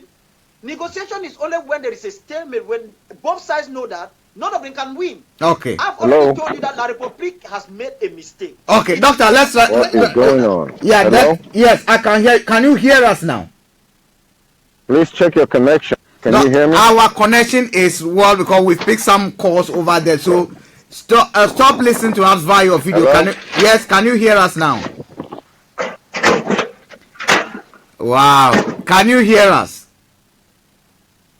All right. The person seems not to be hearing us. I mean, he's been struggling trying to get through to us. I'm trying to say if our producers can do us that favor and probably call him through. Doctor, please proceed. Yes, the issue, as I said, is that we cannot have a situation where our entire land has been invaded and everybody is either in the bush or we are fighting to survive, and then we think that we can go in and negotiate. Now, for those people among us who have become collaborators and anti-liberation activists, let them understand one thing. There is always a salary for everybody in this struggle. We know everybody is shouting that they are fighting. Right, Doctor, I think we got him online and let me see what we can do if we have him. Hello? Hello, can you hear me, sir? Yeah, we can hear you. Please go ahead, snap it for us. Okay, my name is Mazi Udo. Okay. Onye. I'm calling from Houston, Texas, and I've been watching your show. Thank you so much. Thank you. My question for Doctor is this. I am a Biafran, and my question is this. How can Biafra and Ambazonia work together and chase all these criminals away from our territory? That's my question for Doctor. Thank you so much, and I thank Doctor for his hard work for his people. Thank him. Thank you so much, sir. Okay, Doctor, please let's hear you. You heard his question. Doctor? From a human rights perspective, I understand the situation of the Biafran people. And that is why I have constantly said from a human rights perspective that the only way that Nigeria as a country can have this matter solved is to accept that there is a problem, a legitimate problem. Listen to it and sit down and let it be resolved. Every time you see a state try to run away from an existing problem, you know they recognize the validity of that problem. And they know that if they go to sit and talk about that problem, it will not be to their favor. If Nigeria as a country wants to survive, if Nigeria wants to be a living example of a country where they can allow people to freely express themselves, then they must truthfully speak to themselves by saying, these people have a problem. Just as the Ododua people, the Yorubas can come out and say we have a problem. It is your right to listen to them. Ignoring them and sending troops to maul them and kill them and act as if there is no problem. You are not solving it. You are merely postponing a catastrophe. It's going to come. You can't run away from it. Bia did that to us for a very long time. There are people who are scared of what happened during the civil war in Nigeria. But the young people were not there. They see things differently. And there are some of them who are prepared to carry arms, to pick up arms to fight for Biafra. So it is better for the leadership in Nigeria, if there is a leadership or a rulership, because I don't know which is running Nigeria at this moment, to sit up and say there is a problem. We want to listen to these people and find a way to solve it. Bia told us, listen, I know you have a problem, but the only way you will solve that problem is by going to war against us. He told us, if you want peace, prepare for war. Ambazonians are very peaceful people. That is why we are now at war, fighting. That is why we are now at war. So for the issue between Biafra and Ambazonia or Southern Cameroon, the reality is the situation is not the same. We have two separate types of situations. But does it mean the people of Biafra have an issue? Yes. So the problem, the issue, they have to listen to it. If there is going to be anything somewhere along the line, the time will come for that. It will happen on its own. We've been with the Eastern Regional House of Assembly at Enugu. So that is why when Paul Biya did not call us dogs and cockroaches, they describe us as Biafrans. Because they know that to us, we and the Biafrans are one people. No matter the differences in languages and all what, not culture and the rest. That is why they call us Biafrans. They told me in the military court that we know that if we leave you now, you will go and meet your Biafran brothers and sisters. That is what they said to me. Now, let me come back to something, Frank, that I was saying. The issue of sabotage, treachery, backstabbing, betrayal in this struggle is what normally occurs in most struggles around the world. Ours is further compounded by the fact of the social media. Because like as I said, people like John Garang did not fight the liberation struggle of Southern Sudan, which today is South Sudan, through WhatsApp and Facebook. Otherwise, the situation would have been very complicated. Somewhere, Shafishuna Daniel Nuyuma, what they call Sam Nuyuma, did not fight through the social media. Neither was Nelson Roli Chacha Mandela, or even this guy who was being sponsored by the apartheid regime in South Africa, the leader of Renamo, Dakama, Alfonso Maseta Makacho Dakama. All these people have to go to the bush. Jonas Savimbi, who lost his life, they went to the bush. If we were all in the bush fighting now, the story would have been different. Doctor, hold on for me. Doctor, hold on for me. I think we got a caller online. Okay, we've lost him. Okay, Doctor, run up on that point for me and let me ask you. The story, what I'm trying to tell our people is that those who have made themselves traitors to this struggle are going to pay a heavy price. Okay, Doctor. I want to be very, very frank that they will pay a heavy price. Okay. It is not name calling or anything. Traitors are not different from the terrorists. Okay, Doctor, let me. Anyone who stands on the path of freedom is someone who is colluding, I beg your pardon, or working to the benefit of the enemy. Okay. But in this struggle, let us also look at what some people are doing. Okay. Let us not just accuse because we want to accuse. Okay, let Doctor. us only accuse when we have the facts correct. Okay, Doctor, please hold on for me. We have a caller online. Caller, please, let's hear you. Okay. Thank you so much, Frank, for the call. And I want to congratulate Akwanga for all what he's saying. Your name and where you're calling from, please. Isaac, and I'm calling from United States. Okay. Okay, I just wanted to remind some of your listeners or your viewers that Southern Cameroon was granted independence by the United Nations through Resolution 1608 in April of 1961. Okay. That's something which some of your viewers who are not from Amazonia should understand. Secondly, there is no treaty of union between La République and Amazonia that was signed between Ahijo and Foncha in 1961 in Fumba.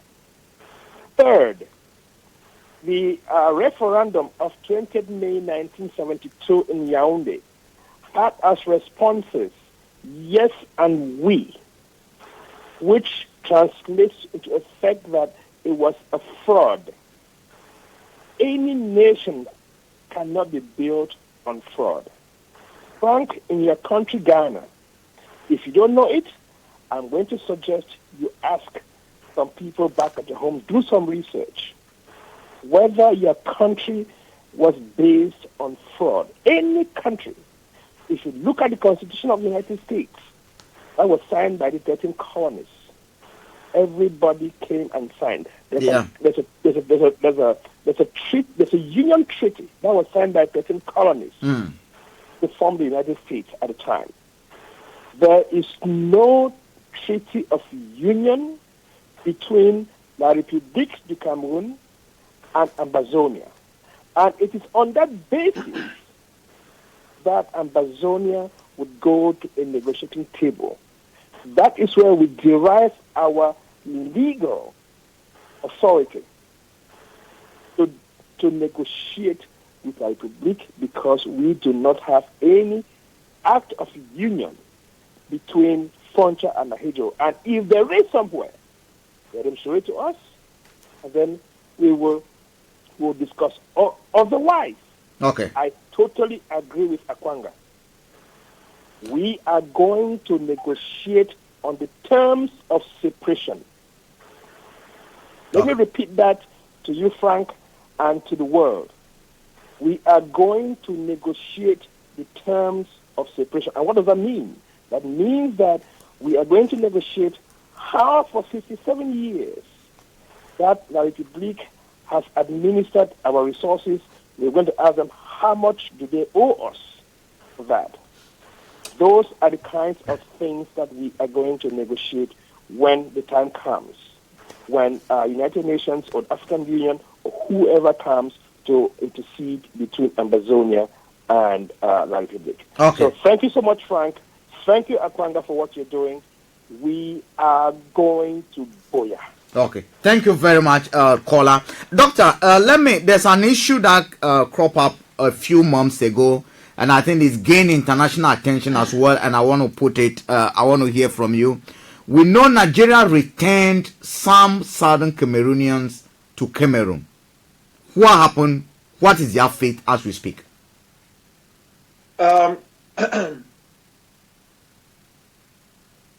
The situation of going against international law is not the first time that Nigeria has done that. Nigeria, like many other states in Africa, always find a way to hurriedly weave in laws when they want to implement crazy or criminal actions.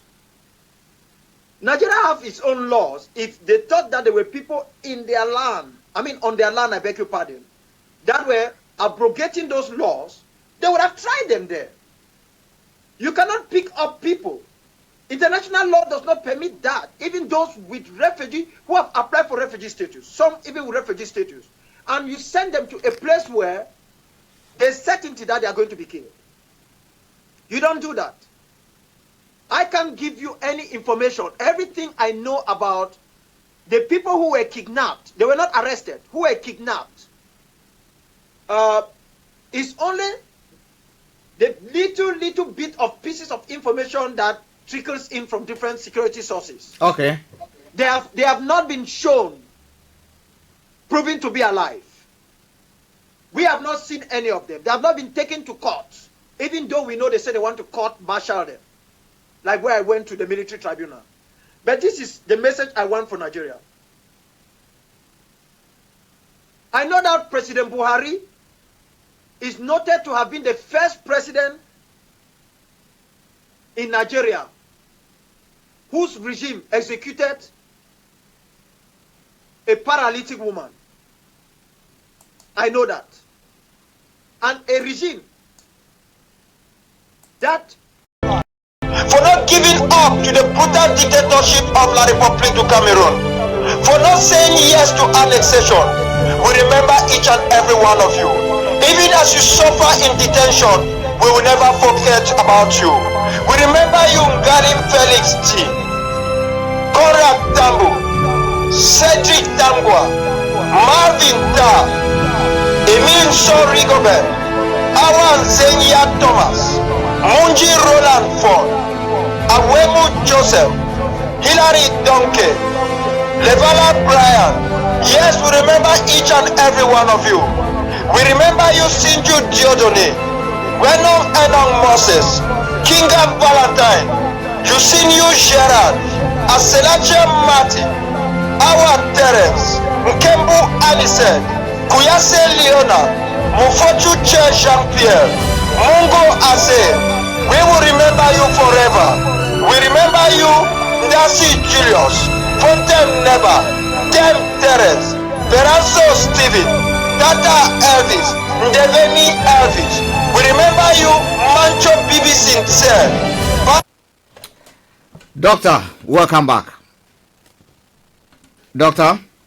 Yes, I'm right here. Yeah, welcome back. Sorry, listeners, we had a bit of a break, but I think we're back. We seem to have problems with our line sometimes, but that technology for you.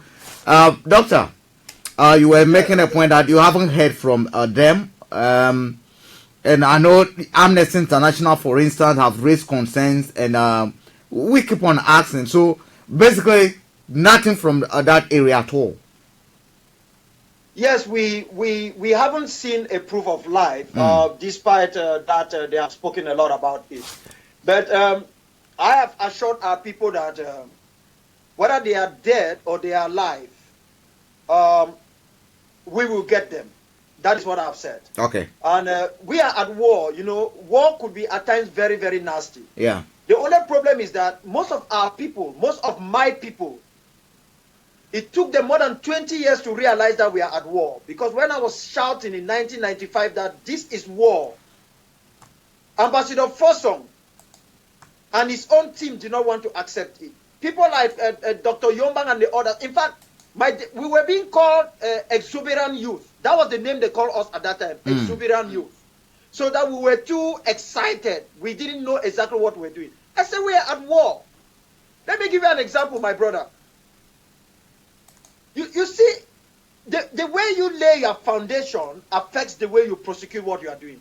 Exactly so. One of the errors we made at that time was that most of the people who were leadership of the struggle were lawyers. And then former civil servants, people who were still pensioners receiving their pensions. And in the course of that period, they came up with this motto they used to call the force of argument, not the argument of force. The reason was, our people at that time, our leadership thought, if they could be so, in quotes, over-civilized, if they could prove to the other side that no, we were not too radical, we were a little bit of some slaves that are just agitating. Can you listen to us? So they wanted to use a soft method. And even that soft method, you could see it in our flag. Many of our people don't know why we have a blue and white color for a flag in a liberation struggle. No liberation struggle in the world will own this type of flag. You see, our flag, if you look at it, you look at the flag of the United States, and you look at the Union Jack of the United Kingdom, you can see where this flag was drawn from. But these are historical things when many people don't know how these things came about. It was all on the basis of the peaceful nature of our people. That even the flag does not denote a liberation struggle. It denotes a people who want something, but they were a little bit worried of using the right method to achieve it. So they keep shouting peace, peace. The force of argument, not the argument of force. You see where our people are trying to justify, even after 1997, when we of Sokadev challenged these guys, these terrorists in our own homeland, we still had our people who will go on and try to justify that no, we are not the argument of force, we are the force of argument. Our own people were saying that, not La Republique. But thank God, maybe as the years keep passing, people start seeing clearly what we saw many years ago. And I'm so proud and happy for that. I'm proud for every Ambazonian, every Southern Cameroonian who have come of age and are willing to do whatever it takes. We know this generation fighting now might have been living in a free Southern Cameroon. Or maybe we would have negotiated, we might have had about 2, 3, or 4 different peace treaties. Because you don't just do one peace treaty and solve it. Fighting will continue while you are talking. That is what is done all over the world. It might work, it might not work, but we'll continue talking, we will not refuse from talking. The only thing that we will say we will not stop is fighting. We'll continue fighting and talking until we know that we reach an amicable something for our people and nation. Then we will say, okay, we can rest our arms if they will rest their own arms as part of the negotiated settlement. So, when you lay your foundation, you should be very careful. That is what the last speaker said.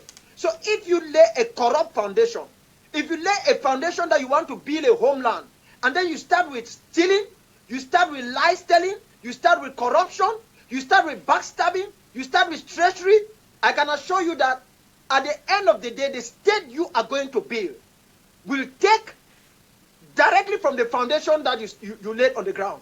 So don't think that when you start by lying, by cheating, by plotting against your own people or doing something. When the time comes, you will just change overnight. No, that is what becomes your mantra.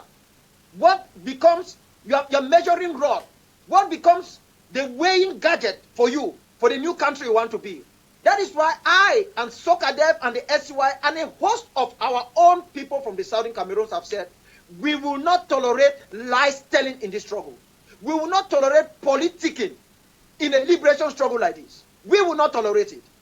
Over our dead body, even if a crowd will shout at us, we will make sure that the foundation we lay for this liberation struggle is one in which we can skip away from it and build a solid nation that becomes a typical, powerful, and positive example for the rest of Africa.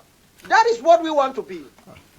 Doctor, thank you so much. We almost come to the end of the program. Let me acknowledge some people. Let me acknowledge Greater London Accounting Firm and Dr. Florentina.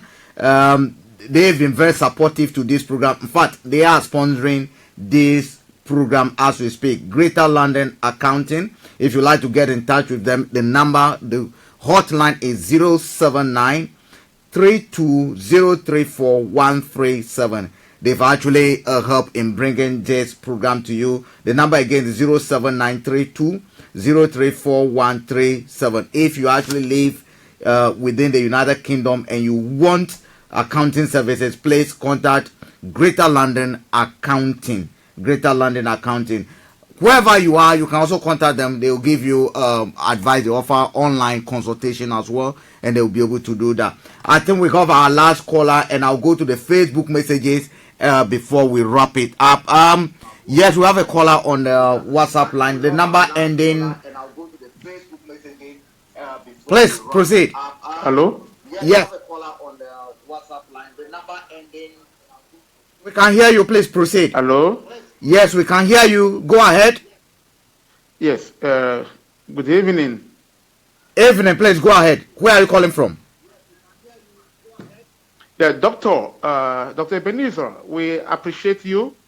We encourage you. And we are so happy for your resilience and your effort that you have been putting since you get into this struggle in your very youthful age.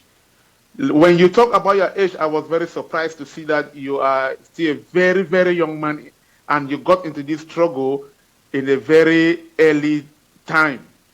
My question is that, Doctor, is for you.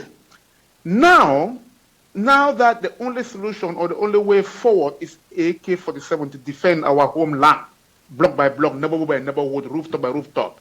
This theory was being laid down by Dr.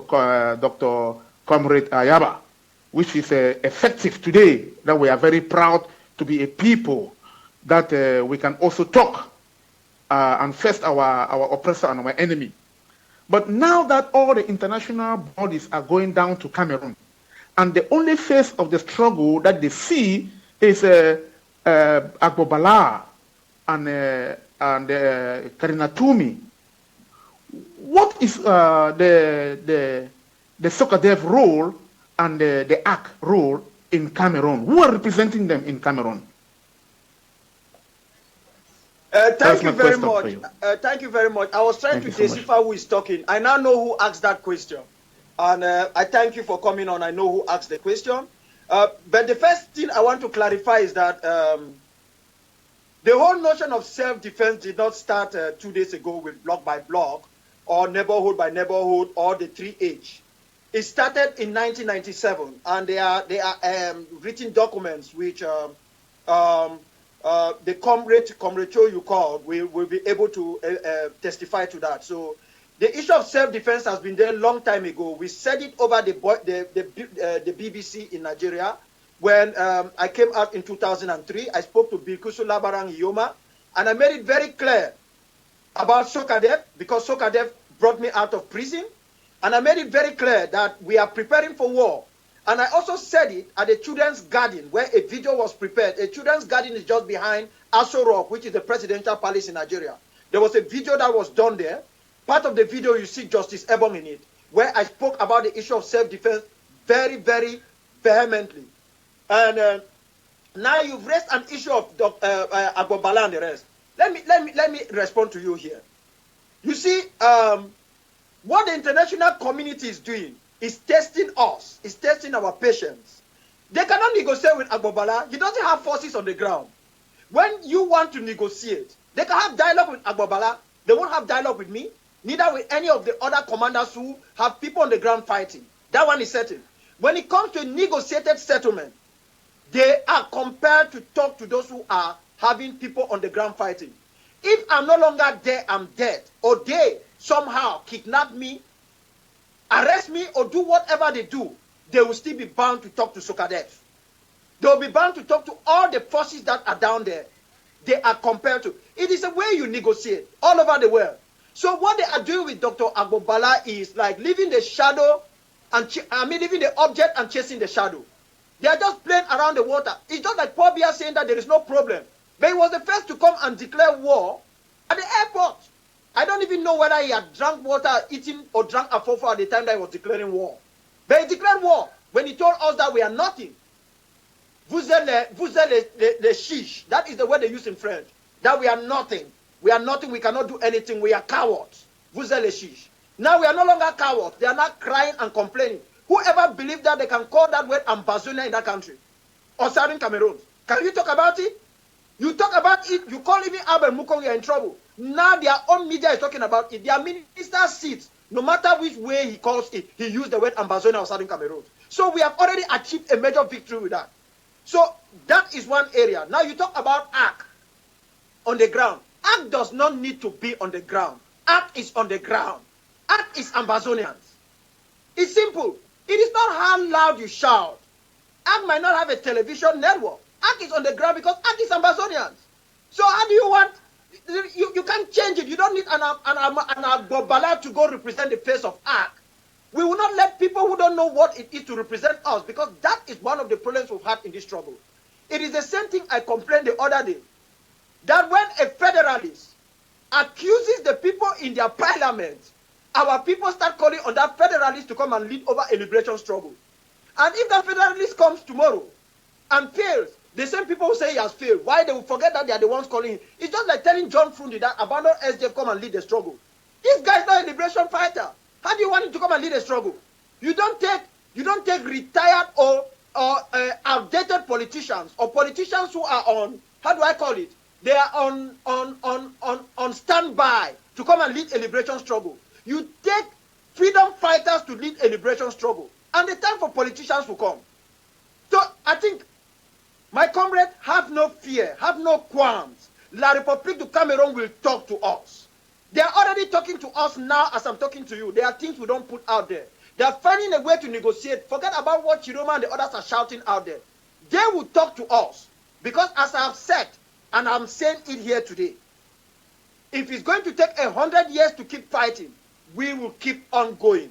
If I am not there, I am assuring you that the fight will not stop until we achieve our total and unconditional independence. That is the situation of the Southern Cameroon.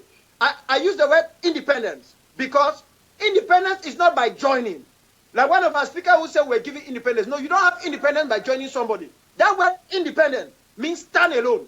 That is the meaning of it. When a child tells you, I want to be independent, it means he wants to walk out of the parents' home and go and stay somewhere on his or her own and grow up. That is independent. You cannot stay inside your father's room, your parents' house, and then you want to be independent. No, you must take orders from the people who are the bosses in that house. So when you are independent, you are alone. So anybody who say we have independence, when that one was to join another side, either Nigeria or La République du Cameroon, they are having a totally erroneous explanation of that legal framework. I have said independence means stand alone. It does not matter how big or strong you are. It means stand alone. That is the word independent. That is what it means. It's simple. It's simple. You don't need to twist it to bring any legal stuff in it. It's stand alone. That is independent. So we have never ever been independent. The United Nations sold us. They are ashamed of the error they committed, and they are either bound to correct that error now, or they are going to correct it in the future. They can arrest all of us. I'm not scared of anything. But they should know that when you allow young men to pick up arms, if they don't get what they want, you will never ever take every arm from them. You will never. So they have allowed our young men to pick up arms to fight for their own survival. Not arms to rob, to fight to survive and to protect their moms, their octogenarians, and their homeland. They have forced them to pick up arms. That is already a crime that they have committed. They cannot even put it on us. We are what Dr. Martin Luther King used to call the creative gadflies. We are the ones who were shouting that there is a problem, solve it. So we are the creative gadflies. We are saying that there is a problem. If Sokadev, ADF, Tigers, Vipers, and all the other groups were not there, you tell me whether anybody will talk to us. Will Reuters talk to you? Will RFI call you? Will they talk to anybody? I can assure you, nobody will talk to you. You can go and sleep in New York as they were saying that they will be there for 1 week, when they could not spend 1 minute there. When I said it will not work, you need to fight.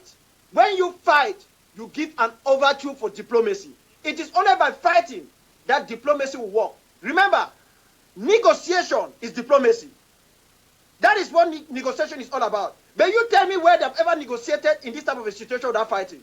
You start fighting. The other side knows that, hey, this is serious. We need to talk. While they are talking, you are fighting. You make sure that you take more territory and hold. I can assure you that I have just warned La Republic that they should not push us to doing the unthinkable. Because when we move this battle to their own homeland,